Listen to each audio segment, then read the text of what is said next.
Hello everyone, welcome to my YouTube channel English Literature Zone. आज के video में हम लोग ode on a Grecian urn, जो कि जॉन किट्स की काफ़ी फेमस पोएम है, इसके बारे में पढ़ेंगे। तो वीडियो शुरू करते हैं। वीडियो जो है काफ़ी इजी लैंग्वेज में होगा। वीडियो के थ्रू अगर आपका हेल्प होता है, वीडियो आपके सिलेबस का है, तो प्लीज़ आप लोग वीडियो को लाइक करना, चैनल को सब्सक्राइब करना और कमेंट करके बताना वीडियो को कैसा लगा। तो वीडियो शुरू करते हैं। The odd on a Grecian earn is one of the greatest odd है, मतलब बहुत ज़्यादा फेमस, बहुत ज़्यादा महान ऑड है ऑफ इंग्लिश लिटरेचर का, रिटन बाय जॉन किट्स, जिसको कि लिखा गया है जॉन किट्स के द्वारा। Who was a great English poet, जो कि एक महान इंग्लिश पोएट हैं। The poem was written in 1819। Poem को 1819 में लिखा गया एंड पब्लिश्ड इन 1820 में पब्लिश करवाया गया, मतलब एक लिखने के एक साल बाद पब्लिश करवाया गया। Anonymously annuls of the fine art एक मतलब कलेक्शन था, उसमें इसको पब्लिश करवाया एनोनिमसली, यानी गुमनाम रूप से। इन दिस पोएम, इस पोएम में Keats presents the complexity between the art and the reality. Art और रियलिटी के बीच में संघर्ष को दिखाते हैं इस पोएम में। This poem is written in form of ode, एक ऑड के फॉर्म में लिखा गया है। Means a type of lyrical poem, जिसका अर्थ होता है एक ऐसा lyrical poem usually gives the writer's personal emotion, जो कि दिखाता है राइटर्स के पर्सनल खुद के इमोशन को अबाउट ए पर्सन और ए ऑब्जेक्ट। किसी पर्सन के बारे में वो इमोशन हो सकता है, मतलब किसी इंसान आदमी के बारे में, या तो फिर किसी ऑब्जेक्ट कोई चीज़ के बारे में, कोई वस्तु के बारे में राइटर का खुद का फीलिंग हो सकता है। John Keats belong to the second generation of romantic poet, second generation से बिलोंग करते थे रोमांटिक पोइट के। फर्स्ट जनरेशन में मेनली वर्ड्सवर्थ और एस.टी. कॉलरिज काफ़ी फेमस है, ये दोनों आते थे, along with lord Byron and Percy Bysshe Shelley. इन तीनों के साथ John Keats, lord Byron and Percy Bysshe Shelley, ये सेकेंड जनरेशन से बिलोंग करते थे। ठीक है, इनके साथ ही जॉन किट्स भी सेकेंड जनरेशन से आते हैं। हालांकि he died on tuberculosis at the age of 25। हालांकि क्या हुआ, इनकी मृत्यु जो है 25 के एज में हो गई ट्यूबरकुलोसिस की वजह से। Ode on a Grecian urn was written when he was suffering with tuberculosis. और ode on a Grecian urn जो है ये तभी लिखा गया जब वो ट्यूबरकुलोसिस से मतलब सफ़र कर रहे थे, इस चीज़ को मतलब बीमार थे, और उस टाइम ये पोएम लिखे। During a painful and brief life, मतलब एक पेनफुल मतलब दुखद और मतलब जिसमें बहुत ज़्यादा कठिनाई हो, परेशानी हो, और ब्रीफ और एक छोटे life, Keats wrote great poetry. Keats बहुत मतलब ग्रेट पोइट्री लिख रखे, काफ़ी फेमस मतलब हुए जॉन किट्स, जबकि ओनली 25 मतलब 25 ईयर तक ये जीवित रहे। And shall always be remembered for contribution in literature, और हमेशा रिमेंबर याद किए जाते हैं लिटरेचर में अपने योगदान को लेकर, जो उनका कंट्रीब्यूशन रहा है, स्पेशली फॉर हिज ऑड्स, और मेनली अपने ऑड्स के लिए। मतलब अगर जॉन कौन कौन सा odes, ode to a nightingale, ode on a Grecian urn, ode on indolence, ode on melancholy, ode to Psyche and ode to autumn. ये मेरा फर्स्ट ही ऑड है जो हम सॉल्व कर रहे हैं, इसके बाद ode to a nightingale पे भी वीडियो अपलोड करेंगे। ठीक है, तो ये सब काफ़ी फेमस है। वैसे भी अगर हम नॉर्मली रोमांटिक पीरियड का नाम लेते हैं तो उसमें जॉन किट्स को मतलब मेंशन करना ही है। कुछ पोइट्स जो हैं मतलब कभी रोमांटिक पीरियड का जैसे ही इमेज आता है ना, तो उसका रोमांटिक पीरियड के इमेज के साथ साथ हम लोग के माइंड में John Keats, William Wordsworth, S T. Coleridge, P B. Shelley, इन सब का इमेज आता ही है। फिर आगे है his reputation grew after his early death, और इनको जो रेप्यूटेशन मतलब इनको जो पहचान मिली, प्रसिद्धि मिली, इनके डेथ के बाद ही मिली। And he was greatly admired in Victorian age, और विक्टोरियन एज में काफ़ी ज़्यादा इनको एडमायर, प्रशंसा की गई, काफ़ी ज़्यादा इनकी तारीफ की गई। His influence can be seen in poetry of lord Tennyson, इनके इन्फ्लुएंस प्रभाव को देखा जा सकता है लॉर्ड टेनिसन की पोइट्री में। And the pre Raphaelites poetry, pre Raphaelite जो पोइट हैं उनके मतलब पोएम में भी इनके प्रभाव को देखा जा सकता है। The poem is written in 5 stanza. हम लोग का जो प्रेजेंट पोएम है ode on a Grecian urn, उसको 5 स्टांजा में लिखा गया। And each stanza has 10 lines, और सारे स्टांजा में 10 लाइन्स है। अगर हम बोले कि और मतलब जॉन किट्स का सबसे फेमस ऑड कौन कौन सा है, ये जो है ode to a nightingale सबसे फेमस ऑड है, और second position ode to a Grecian urn को ही आता है। बाकी सारा ऑड्स इनका काफ़ी फेमस है, बट सबसे फेमस, सबसे ज़्यादा प्रसिद्धि उनको ode to a nightingale की वजह से मिली है। ये हो गया कि ये 5 स्टांजा का है। एंड इच स्टांजा है 10 लाइन्स, और सारे स्टांजा में 10 लाइन्स है। Rhyme scheme is A B C D E C D E, A B C D E करके rhyme scheme in stanza second, third and fifth. Second, third, fifth का rhyme scheme ये है। And A B C D C E in the stanza 1 and 5th का rhyme scheme अलग है, थोड़ा अलग है, बस यहाँ डी सी ई हो जाता है। इन दिस पोएम, इस पोएम में poet elaborates the picture of a fancy pot, एक फैंसी पॉट है, एक बर्तन, पॉट यानी होता है, जिसके बारे में पोएट जिसकी व्याख्या करते हैं इस पोएम में, ऑफ एंशियंट ग्रीक, जो कि एंशियंट ग्रीक का पॉट है, पिक्चर है। द अर्न, उसका क्या नाम है, अर्न, ठीक है, was placed in the British Museum, जिसको कि एक म्यूजियम, ब्रिटिश म्यूजियम में रखा गया। And Keats found it attractive to write an ode, और किड्स को ये बहुत ज़्यादा अट्रैक्टिव लगता है, आकर्षक लगता है, इस वजह से किड्स इस पे एक और लिख चुके हैं। आप अभी मतलब आपके सामने जो पिक्चर रिप्रेजेंट हो रहा होगा अर्न का, आप इसमें देख पा रहे होगे, तो मेनली जो आपको इसमें जितना भी पिक्चर दिखेगा, छोटा सा छोटा पिक्चर को डिफाइन किए हुए हैं किड्स अपने तरफ से, और इसको मतलब काफ़ी ज़्यादा इंटरेस्टिंग और मतलब काफ़ी ज़्यादा मतलब अच्छा दिखाए हुए हैं, अट्रैक्टिव दिखाए हुए हैं इस अर्न को अपने इस पोएम के थ्रू, और टू ए ग्रीशियन अर्न के थ्रू। अब आगे इन द फर्स्ट स्टांजा, पहले स्टांजा में the poet has paid a glowing tribute, poet एक ट्रिब्यूट पेड करते हैं to the Grecian urn, Grecian urn को। ही कॉल्स द अर्न, वह अर्न को कहते हैं, ट्रिब्यूट यानी एक तरह से सम्मान हो जाता है, ग्लोइंग यानी बहुत ज़्यादा प्रशंसा करते हुए एक सम्मान पेड करते हैं। ही कॉल्स द अर्न, वह अर्न को कहते हैं as an untouched bride of quietness, quietness की अनटच्ड ब्राइड कहते हैं। ये पोएम का लाइन है, काफ़ी इंपॉर्टेंट है। According to the poet, poet के according the picture of urn gives more sweet tale, कि पोएट के अकॉर्डिंग जो अर्न का जो पिक्चर है या अर्न जो है मतलब मोर ज़्यादा स्वीट कहानी सुनाता है, ज़्यादा अच्छा कहानी सुनाता है देन द राइटर्स कुड, मतलब जो एक लेखक कहानी सुना पाएंगे उससे ज़्यादा अच्छा कहानी वो अर्न का पिक्चर अर्न सुनाता है। And thus he calls the urn as sylvan historians, it means ऐसी कहानी जो कि साल्वियन हिस्टोरियंस, ऐसी कहानी जो कि किससे रिलेटेड हो, एनिमल से रिलेटेड हो, फॉरेस्ट से रिलेटेड हो, या कोई पर्सन से रिलेटेड हो, ऐसी कहानी के बारे में बताता है वो urn. By calling the urn as historian, एक मतलब अर्न को हिस्टोरियंस कहते हुए, Keats looks at the urn closely, Keats क्या करते हैं, उस अर्न को काफ़ी क्लोज से देखते हैं।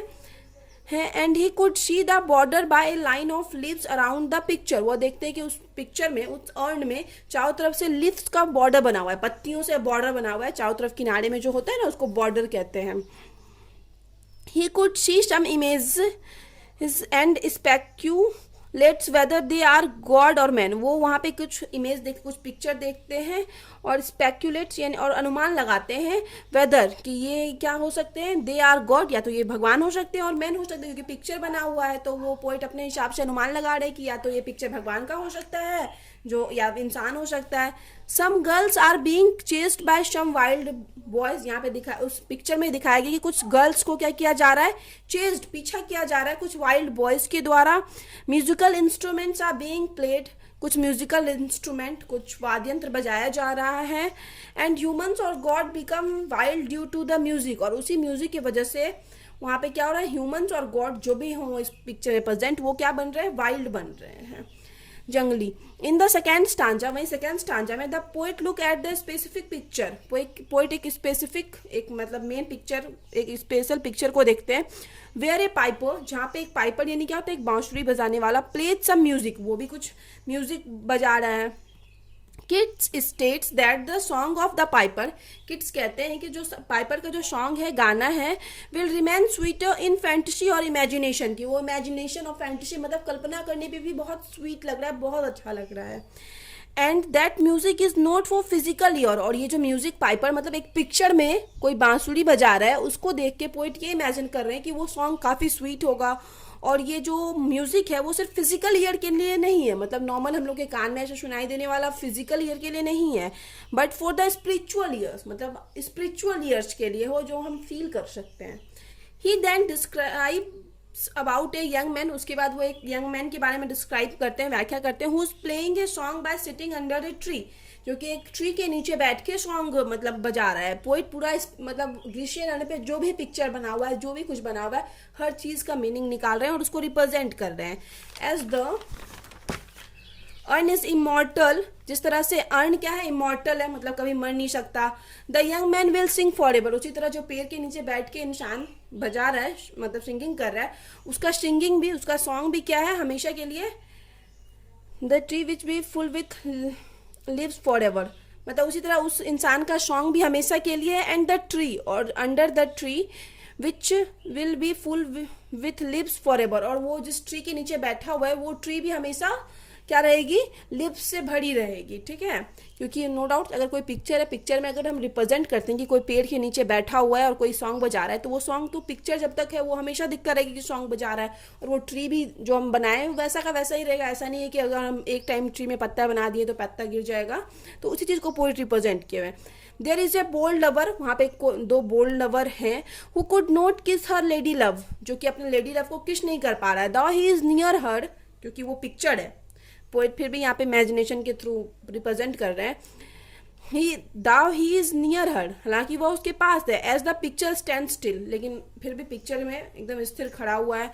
द पेंटेड लवर, और जो लवर्ड है, and beloved will never loss their passion and beauty, और उन लोग का भी ब्यूटी और पैशन, जो दोनों का समर्पण है प्यार के लिए, वो चीज़ कभी खत्म नहीं होगा, क्योंकि वो दोनों मतलब पिक्चर में रिप्रेजेंट किए हुए हैं। The lovers freshness will never fed up, और उन लोग का जो प्यार का फ्रेशनेस है वो भी कभी मतलब कभी कम नहीं होगा। फिर यहाँ पे पोएम का कुछ लाइन लिया गया है। फिर आगे है इन द थर्ड स्टांजा, तीसरे स्टांजा में, किड्स फील्स जीलियस, किड्स मतलब जलन वाला फील करते हैं, अबाउट द अर्न के प्रति, as it keeps everything immortal, क्योंकि जो भी पिक्चर जो भी चीज़ है इस पर सारा इमॉर्टल लगता है, मतलब सारा मतलब कभी नहीं मरने वाला है। ही सेज दैट, वह कहते हैं, the tree in the picture remains happy, कि ये जो ट्री है पिक्चर में वो हमेशा खुश रहेगा। As it doesn't said it lives, कभी अपना पत्ता को नहीं गिरने देगा। As it doesn't said it lives and also enjoy the spring season for ever, मतलब अगर पत्ता पेड़ से नहीं गिर रहा है, इट मीन्स हमेशा उस ट्री के लिए क्या रहेगा, हैप्पी मोमेंट रहेगा, वो हमेशा स्प्रिंग सीजन को एंजॉय करेगा। The pipers in the picture, अब जो पाइपर्स है मतलब बांसुरी बजाने वाला है पिक्चर में, also are happy as they sing new song, वो भी हमेशा खुश रहेगा, क्योंकि वो मतलब हमेशा दिखाया जा रहा है कि न्यू सॉन्ग बजा रहा है वो। किड्स इमेजिन्स दैट, किड्स फिर से कल्पना करते हैं, that the lover are happier, की वो जो लवर है वो हैप्पियर है, as they will love and enjoy for ever, क्यों, क्योंकि वो लोग हमेशा एक दूसरे को लव कर सकते हैं और हमेशा एंजॉय कर सकते हैं, हमेशा साथ रह सकते हैं। Their love is above all the human passion, उनका जो लव है सारे ह्यूमन पैशन के एबव ऊपर है। फिर यहाँ से फिर से हम पोएम का 2-3 लाइन लिया गया। फिर आगे है the other part of the earn का अब दूसरे पार्ट की बात हो रही है। विद डिफरेंट सीनरी, उसका अलग एक दृश्य, वहाँ पे एक अलग प्राकृतिक दृश्य को दिखाया गया है। Is presented to the readers by Keats के द्वारा रिप्रेजेंट किया गया रीडर्स के लिए। He sports a scenes on the urn where a group of people coming for sacrifice, वहाँ वो एक मतलब एक पिक्चर देखते हैं जिसमें क्या देखते हैं कि कुछ लोगों का ग्रुप है ना, सेक्रीफाइस के लिए जा रहा है। The little town by the river, मुझे छोटा सा जो टाउन है, शहर है, रिवर के साइड, और बाय द सी शोर, या तो फिर समुद्र के किनारे, is built among the peaceful surroundings, वो मतलब बनाया गया एकदम पीसफुल सराउंडिंग्स, शांत वातावरण के बीच। All the people of the town, और उस टाउन के सारे लोग, have gone for the sacrifice, वो लोग सेक्रीफाइस के लिए गए हुए हैं। ऑन ए पायस डे, एक पवित्र दिन पे। द टाउन इज इम्पटी मतलब जो पिक्चर प्रेजेंट किया गया वहाँ पे वो इम्पटी है, तो इस वजह से पोएट ये वाला मतलब लाइन इमेजिन करते हैं, विदाउट पीपुल, कि टाउन इस वजह से पूरा इम्पटी है, बिना कोई लोगों के द्वारा है, बिना किसी लोग के है। द टाउन इज इम्पटी, ये हो गया। दस the little town will always be empty, इस प्रकार जो ये लिटिल टाउन है ये हमेशा इम्पटी रहेगा। And the streets will silent for ever, और जो गलियां हैं वो भी हमेशा साइलेंट रहेगी, शांत रहेगी। Keats addresses the urn directly as symbol of, यहाँ पे किड्स मतलब अर्न की व्याख्या करते हुए बोलते हैं एथेनियन आर्ट से रिप्रेजेंट करते हैं, मतलब प्राकृतिक दृश्य के बारे में बात करते हैं अर्न के। ब्यूटीफुल इन शेप, मतलब प्राकृतिक रूप से ये शेप में भी काफी सुंदर है। Curved on A embroider space with the image of man and women, और इसके ऊपर मैन एंड वुमेन के एक एम्ब्रॉयडर मतलब कर्व उकेरा गया है, बनाया गया है उभरे हुए रूप से मैन एंड वुमेन को। The poet calls the urn as called pastoral, poet उस अर्न को कॉल्ड पेस्टोरल भी बोलते हैं, जो कि मतलब हमेशा स्थिर रहेगा, कोल्ड रहेगा, फ्रोजन रहेगा, जमा हुआ जैसा। To mean either it marble texture or it remains still in time, मतलब इसका जो मार्बल टेक्सचर हो या फिर इसकी जो खूबसूरती और सुंदरता वो हमेशा प्रेजेंट रहेगी। The Grecian and teachers Mankind that, Grecian and इंसान को सिखाता है दैट क्या, beauty is truth, truth is beauty, काफी फेमस लाइन है जॉन किट्स का, ठीक है, ये चीज ध्यान रखिएगा कि ब्यूटी जो है ट्रूथ है, ट्रूथ ब्यूटी है। थ्रू दिस लाइन्स, इस लाइन्स के through the message is that, message यह है संदेश है, beauty and truth are one, कि ब्यूटी और ट्रूथ जो होता है वो हमेशा एक होता है, एंड द शेम, और हमेशा शेम होता है। दस इस प्रकार the poem odd on Grecian earn जो है is all about the beauty and expressive nature of the Greek pot. उस ग्रीक पॉट के पूरी ब्यूटी के बारे में है और एक्सप्रेसिव नेचर, उस पोएम उस पॉट के थ्रू क्या क्या एक्सप्रेस हो पा रहा है वो उस चीज़ के बारे में। It is about the culture या कल्चर, संस्कृति, ट्रेडिशन, परंपरा ऑफ ओल्ड ग्रीक की परंपरा संस्कृति के बारे में। दाउ आउट the whole poem the poet only talk about the beauty of Grecian urn. पूरे पोएम के थ्रू हालांकि क्या हो रहा है, पोएट ग्रीशियन अर्न की ब्यूटी के बारे में बात कर रहे हैं। बिकॉज अकॉर्डिंग टू किड्स, क्योंकि जो किड्स के अकॉर्डिंग है, a thing of beauty is as joy for ever. क्योंकि ब्यूटी जो है एक ऐसा थिंग है जिसको हमेशा एंजॉय किया जा सकता है अकॉर्डिंग टू किड्स। काफ़ी फेमस लाइन है फिर से ये जॉन किड्स का। फिर आगे मीन्स, इसका अर्थ है ब्यूटीफुल ऑब्जेक्ट, कि एक जो सुंदर ऑब्जेक्ट होता है, वस्तु होता है, नेचुरल और आर्टिफिशियल, कुछ भी हो, वो नेचुरल हो या आर्टिफिशियल हो, is always a source of enjoyment. वह हमेशा एक इंजॉयमेंट का सोर्स होता है। हैप्पीनेस एंड प्लेजर, और हैप्पीनेस और प्लेजर का सोर्स होता है फॉर ए पर्सन, या तो इंसान के लिए, for a group of people, या तो पूरे ग्रुप ऑफ पीपुल के लिए।